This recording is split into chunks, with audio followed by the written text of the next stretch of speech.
ये वही टीपू सुल्तान थे जिनकी आधी सल्तनत पर 6 बरस कबल अंग्रेज़ों ने कब्ज़ा कर लिया था। उनके पास जो ज़मीन बची थी उससे उन्हें सालाना 1 करोड़ रुपए से थोड़ी ज़्यादा आमदनी होती थी, जबकि उस वक्त इंडिया में अंग्रेज़ों को मिलने वाला कुल ज़र मुबादला 90 लाख पाउंड यानी 9 करोड़ रुपए था। आहिस्ता आहिस्ता उन्होंने सरंगापटम के किले को घेर लिया और 3 मई 1799 को तोपों से हमला करके उसकी सदर दीवार में सुराख कर दिया। 3 मई की रात तकरीबन 5,000 फौजी, जिनमें करीब 3,000 अंग्रेज थे, खंदकों में छुप गए ताकि टीपू की फौज को उनकी सरगर्मी का पता न लगे। जैसे ही हमले का वक्त नज़दीक आया, टीपू सुल्तान से गद्दारी करने वाले शख्स मीर सादिक ने फौजियों को तनख्वाह देने के बहाने पीछे बुलाया। टीपू के एक कमांडर नदीम ने तनख्वाह का मसला खड़ा कर दिया था, इसलिए दीवार के सुराख के पास तैनात फौजी भी इसके पीछे चल दिए। उसी वक्त अंग्रेज़ों ने पीछे से हमला बोल दिया। इस दौरान टीपू के एक बहुत वफादार कमांडर सईद गफ़ार अंग्रेज़ों की तोप के गोले से हलाक हो गए।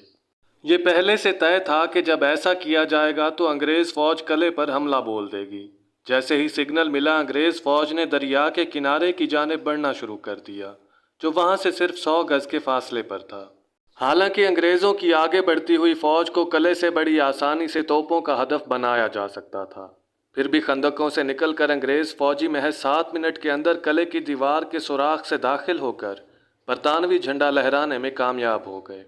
दीवार पर कब्ज़ा हासिल करने के बाद बरतानवी फ़ौज 2 हिस्सों में तकसीम हो गई।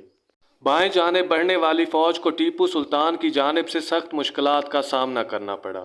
टीपू की फ़ौज के साथ दस्त बदस्त मुकाबले में इसी दस्ते की रहनुमाई करने वाले कर्नल की कलाई पर तलवार से गहरा ज़ख्म लगा। टीपू सुल्तान अपनी फ़ौज की हिम्मत बंधाने खुद जंग में शामिल हो चुके थे। इस जंग में टीपू ने ज़्यादातर लड़ाई आम फ़ौजियों की तरह पैदल ही लड़ी, लेकिन जब उनके फ़ौजियों की हिम्मत टूटने लगी तो वो घोड़े पर सवार होकर उनकी हिम्मत बढ़ाने की कोशिश करने लगे। अगर टीपू चाहते तो जंग के मैदान से भाग सकते थे। उस वक्त किले के कमांडर मीर नदीम किले के गेट की छत पर खड़े थे, लेकिन उन्होंने अपने सुल्तान की तरफ कोई ध्यान नहीं दिया। जब टीपू किले के अंदरूनी गेट की जानिब बढ़े तो उनके सीने के बाएं जानिब से एक गोली निकल गई। उनका घोड़ा भी मारा गया। उनके साथियों ने उन्हें डोली पर बिठाकर जंग के मैदान से बाहर ले जाने की कोशिश की, लेकिन नाकाम रहे, क्योंकि तब तक वहां लाशों का ढेर लग चुका था। उस वक्त उनके बॉडीगार्ड राजा खान ने उन्हें मशवरा दिया कि वो शिकस्त तस्लीम कर लें, लेकिन टीपू को यह नामंजूर था। उन्होंने अंग्रेज़ों के हाथों कैद किए जाने के बजाय मौत के रास्ते का इंतखाब किया। तभी कुछ अंग्रेज़ फ़ौजी किले के अंदरूनी गेट में दाखिल हुए।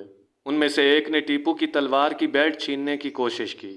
तब तक टीपू का काफ़ी खून बह जाने की वजह से वो तकरीबन बेहोश हो गए थे।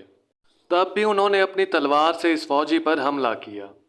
बहुत ज़्यादा खून बह जाने के बाद टीपू सुल्तान अपने खाले के हकीकी से जा मिले। अंग्रेज़ नहीं जानते थे कि टीपू सुल्तान की मौत हो चुकी है। वो उन्हें ढूंढने महल के अंदर गए। पता चला कि टीपू वहाँ नहीं है। टीपू का एक सिपा सालार उन्हें इस मकाम पर ले गया जहाँ टीपू गिरे थे।